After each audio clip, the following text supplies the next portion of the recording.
ertələməyin bədəli cəhd etməyin riskindən daha böyükdür. Niyə bunu dedim? Biz hər addım başı ətrafımızda, deyərdim ki, insanların əksəriyyəti həyatında hər şeyi ertəliyə yaşayır. Bugün eləyərəm, sabah eləyərəm, birisi gün eləyərəm. Nəticədə nə olur? Əslində həyatında yaşamalı olduğun şeyləri qaçırırsan, etməli olduğun şeyləri etmirsən. Və inan mənə, əminliklə sənə deyə bilərəm ki, orta və yaşlı nəsillə daha çox işləyən bir insan olaraq sənə bunu rahatçılıqla deyə bilərəm ki, o nəsillərdən həmişə eşitdiyim bir şey var ki, kaş ki, keşki etsəydim. Etməsəydim demirlər. Əsla, heç vaxt mən onlardan eşitməmişəm ki, onlar desinlər ki, kaş ki etməsəydim.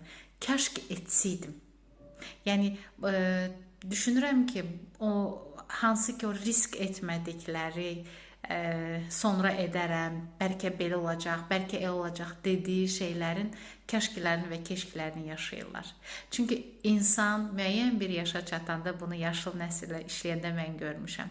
Heç vaxt etdiklərinə görə peşman olan insanlar görməmişəm. Bir mənalı şəkildə hər zaman etmədiklərinə qorxub, çəkinib, cəsarətsizlik edib, nəticəsindən ehtiyat edib etmədiklərinə görə daha çox peşman olan insanlar görmüşəm.